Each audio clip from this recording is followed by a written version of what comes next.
Episode 5.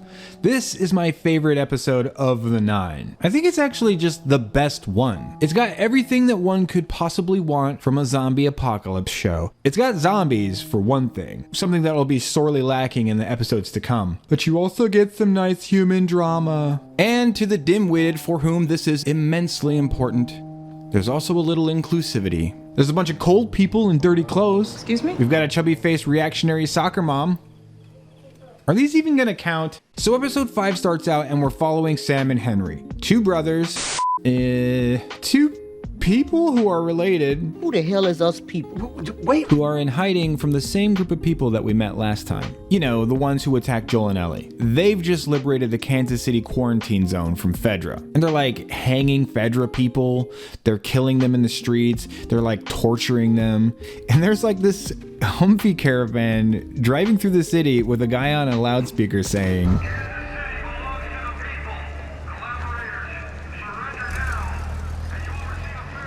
and the Humvee that he's in is dragging a Fedra corpse behind it with like 30 knives in its torso. I don't know. Are you wasting your breath here a little bit? I don't know if dragging a mutilated corpse behind your Jeep is going to instill like much confidence in these people. Like, oh yeah, I'll totally step forward.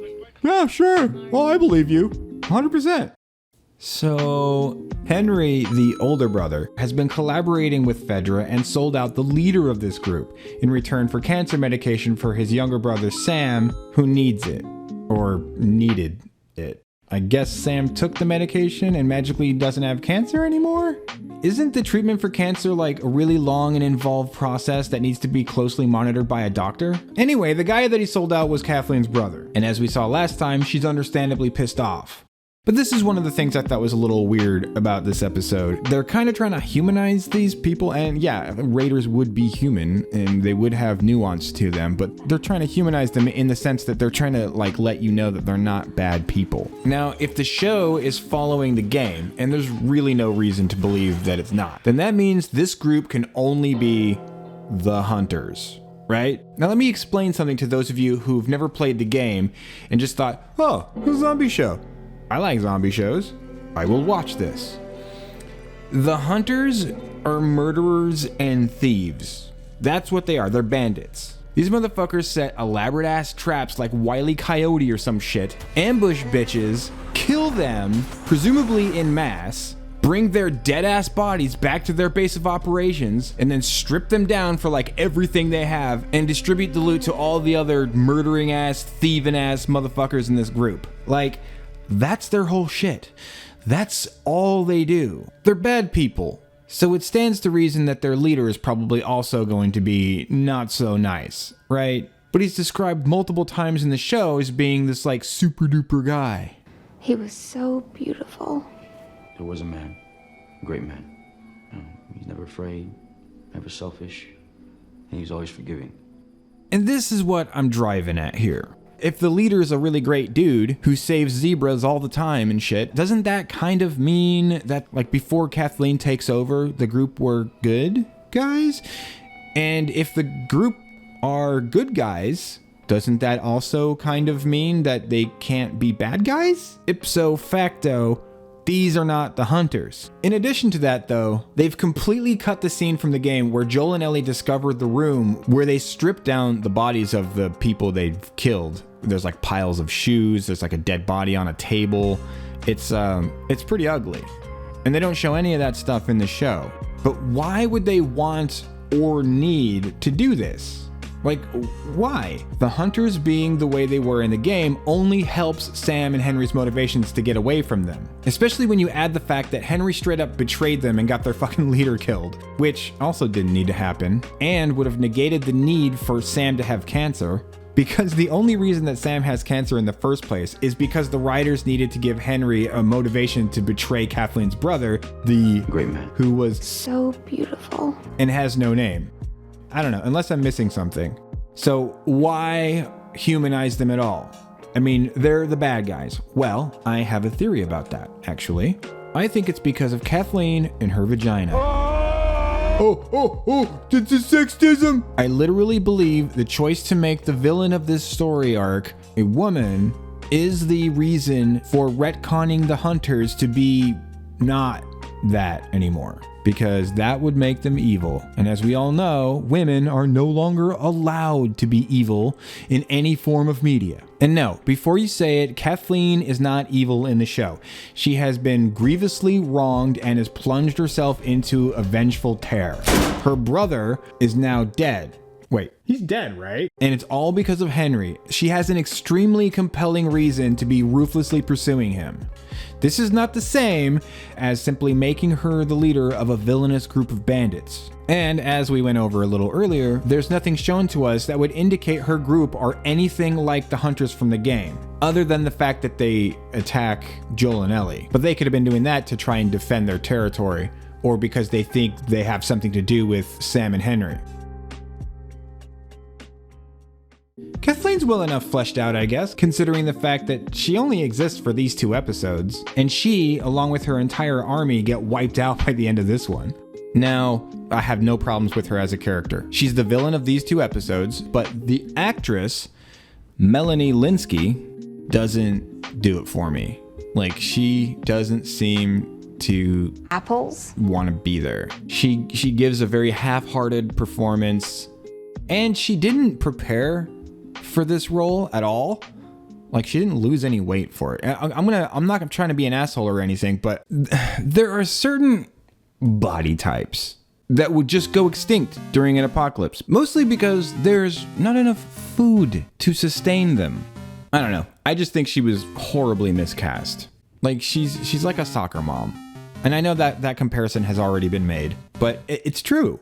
She is like she looks like a fucking soccer mom. She even dresses like a soccer mom. She's like wearing a parka. I'm not trying to clown the jacket she's wearing, but it does make her look more like a soccer mom. They could have given her a different coat. That's all I'm saying. And you know, like, it's just like little things, like the way she holds this note. She holds it with both hands, and I'm like looking at this going, why are you holding it with both hands? What is that? I mean, like, I know. I'm nitpicking. I know. Yes, I know. But these are like little details that make up a person's performance. They're not important in the sense that, like, the plot is important, or like the things that she's saying are important, or her motivations or whatever are important. They are important in terms of immersion. I really just feel like the actress kind of was just sort of half-heartedly portraying this character. She just kind of comes across sort of like bored, and she doesn't seem all that emotional about her brother. Like, she just kind of seems like sarcastic, like she's like annoyed. She's like, Oh, I'm sorry. How long do you think we should wait? Yeah, blah, blah, blah. She's not really bringing like the menace of somebody who has lost her brother. This isn't a brother that she didn't really care about. This is a brother that she did love, and she shows that in the scene with her and Perry where she's talking about him. He told me to forgive. And what did he get for that? What is the point of that?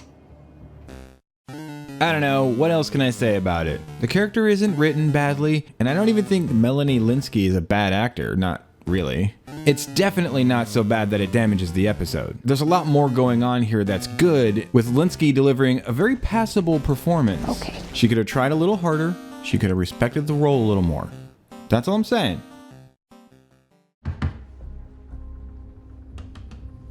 This was dumb. This is just a waste of 20 seconds. And it's just to like include Sam in this conversation, which is not necessary at all. He's getting included in the story. He's got plenty of stuff. He doesn't need to have this little 20-second period where we're just waiting for him to write down the word tunnels. Like, it's fucking... Why? No.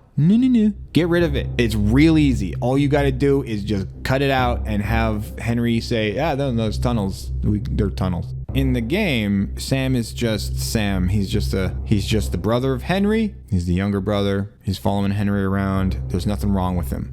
Nothing at all. In the show, they have added some stuff to Sam's character. In this, he's deaf and has cancer. Okay, so they needed there to be a reason that Kathleen and her people were trying to kill Sam and Henry. That's why Sam has cancer, period. Because he needed the medication from Fedra, and that was what Fedra had on them to motivate them to sell out Kathleen's brother. So there that is. But why is he also deaf? Maybe somebody can point it out to me in the comments. I don't know. Why make him deaf as well, though? Because I'm like trying to think of something, but I don't really see why they would have to also make him deaf. I think the reason they did it was they wanted to pull on the sympathy strings from the audience. They wanted to be like, oh, look. Oh, look at him. He's so pathetic. He's deaf and he's got cancer. Realistically, though, the him being deaf and having cancer, those are like, wow, that's a lot. That's a lot, man. Just having cancer by itself is pretty fucking bad. Being deaf by itself is pretty fucking bad. But having both, like, Jesus, like, what are you doing? But like I said, this is my favorite episode. And him being deaf doesn't hurt the plot at all. It's just there, and I'm like, why though? When can't you just let him talk? You know, I'm just gonna point it out. Look at it, it's right there. I'm pointing at it. All right, done. So we crossed the river, and then what? Where are you gonna go? We've got to return some videotapes. Well, we're going to Wyoming. What? It's a huge state. It can fit. Shut up. Shh. Quiet. Keep your voices down. We don't know that we're safe. You're living in a world where noise is a thing. Even if you don't see any Zombros, that doesn't mean they aren't there. This is kind of a criticism of Joel's character. Ellie's the one making all the fucking noise, but Joel knows better. Joel should have told them to shut the fuck up. All right, zip it. By the way, the sniper in the game, way harder to avoid than this old decrepit guy who can't shoot for shit. And the sniper's got kind of a lot of ammo up there. He's got like an infinite fucking supply of ammo, which is another thing that I didn't see anybody pointing out. Now, yeah, realistically speaking, he could have brought a fuck ton of ammo. But also realistically speaking, you are in a post-apocalypse. I would imagine that the production of ammo is somewhat limited. I would also imagine that you would have to like reuse ammo. No, because you can't do that. You can't reuse spent casings because they've been expanded by the explosion that comes from... I don't think you can use... Anyway, it's just a little bit convenient that he had more than enough ammo to just pin them down with one sniper rifle. And then when Joel gets to him and kills him, Joel then has enough ammo to just keep covering Sam, Henry, and Ellie and keep them safe. And he doesn't run out, at least not while he still needs ammo. So, I mean, yeah, it's a small thing, but it does enable the scenes to happen, and these scenes enable the rest of the story to happen, because if everybody dies here, the story's over, right? If you're looking at it from a writing perspective, you gotta give it a little side eye. It's not that much. It's not that big. Maybe the guy just brought a fucking shit ton of ammo with him. This scene is so fucking cool. It's the kind of scene that fires on so many cylinders that it actually like buys leeway for other stuff. Where did the zombies come from? Fedra drove them underground 15 years ago and never let them come back up. But how did the hole get there? A truck blew up right above it. Maybe that part's a little weak. Okay. I don't remember what I was talking about. This is so cool. I get excited about cool shit. I'm sorry. But dude, we are starved for cool stuff these days. And this wasn't just not woke garbage. This was legitimately badass. All right. I'm gonna stop nerding out about it, but I really appreciated this.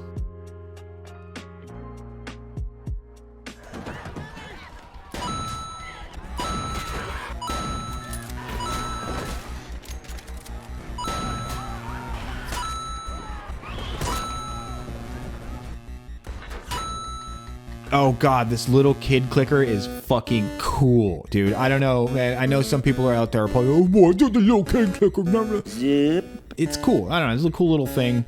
I like cool little things. I like them. They're cool. And they're little. And they're things.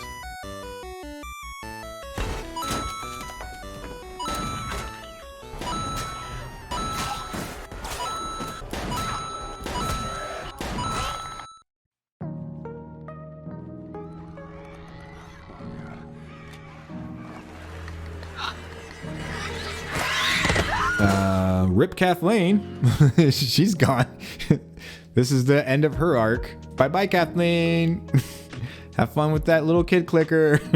Although I did think that Kathleen saying stop shouldn't have been enough to stop them. I think what should have happened, and this would have made more sense to draw the attention of the clicker, is that Ellie, Sam, and Henry shouldn't stop. They should just keep running and then have Kathleen fire the gun like past them as like a warning shot. And then they stop, and that's what gets the attention of the clicker. Yep. Rip Kathleen, and just when I started spelling your name right, too. This is something that I, having seen the rest of the season, I kind of lament a bit, because this horde of zombies has been underground for, what they say, like 15 years. So this is like a clicker horde. This is a big fucking problem for whoever is in the direction that they're heading in now. And they could have tied that in later on, because later on, say goodbye to the zombies, because this is kind of the last time we see zombies in this show. The rest is all just, you know, human drama. There should have been at least a little bit of Zombro action later on. And they could have had it come from this. But it didn't. So that's a thing. And there's a bloater with them too. God, that would have been great. And I still don't see why they didn't have the whatever.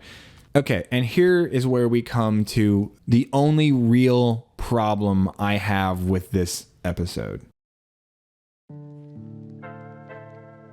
I don't see any reason why the writers thought it would be a good idea to have Sam show Ellie his bite mark. In the game, it doesn't happen.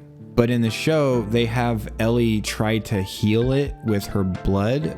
But later on, she admits that she knows it was stupid. I tried with Sam. I rubbed some of my blood into his bite. I know it was stupid, but I wanted to save him. This opens up a whole host of problems. Most of them have a strong connection to the very real fact that this could have easily gotten every single person here killed. It also puts Henry in an impossible position. He must now decide in a matter of seconds whether or not to shoot his little deaf, cancer-ridden brother, who he loves, in the fucking head in favor of a person who he's known for about 24 hours. He makes the right choice, although what the hell that's worth in a situation like this, who the fuck knows? But shit, man, what if he couldn't pull the trigger? I don't think I would have been able to, at least not fast enough to save Ellie's stupid ass life. We all see how far out of hand this shit gets pretty much instantly. And now, because the writers did this is Ellie's fucking fault. I want to be clear. I don't take issue with the idea that Ellie might be naive enough to believe this could work. I take issue with her not telling anyone that Sam's been bitten, that she was so arrogantly confident in her idea to cure Sam by becoming blood buddies with him that she didn't even think about telling Joel, even though I know it was stupid. And furthermore, that she completely gets away with it. Joel literally says 0 words about this. He gives a concerned look for like half a second. That's it. Another thing, and possibly the worst thing, depending on where you stand in the situation, Ellie's irresponsible and thoughtless idiot actions have now robbed Henry of his last chance to say goodbye to his brother. Let that sink in for a second. She could have enabled Henry to say goodbye to his brother instead of having to just shoot him in the fucking head. The scene that we get is fucking amazing. It's really, really, really good. And I'm not sad that we got it. It's essentially the same exact scene that happened in the game. It's just another case of the game being better than the show. In the game, it doesn't happen this way. Sam hides his bite mark from everyone else because he's understandably scared and he has the childish notion that maybe he'll beat the odds, right? And, you know, Ellie goes to sleep thinking everything is fine. And then in the morning, he's a zombie and we have that scene, the same scene. It's a great scene, but the part of it that's great is the part that happened in the game. The part of it that isn't great, the part of it that's actually kind of fucking stupid, is the part that they added. And I don't know why they fucking did it. I would love to hear like somebody's explanation as to like why they made that decision. Cause man, I can't think of one. Cause the payoff is the same. It's the same scene otherwise. And it's, like I said, it's a great scene. In the game, it's a great scene. It's fucking heavy. It'll make you cry. I'm even having trouble talking about it because like it's an emotional scene. But yeah, but that's it though. This episode, from fucking start to finish, this episode is mostly, this is an 8.5 out of 10. And it's the highest, I think it's going to be the highest score I give any of the episodes. I loved this episode. I've already said that like 100 times, but okay, fine. All right, I'm done. Okay, I'm done.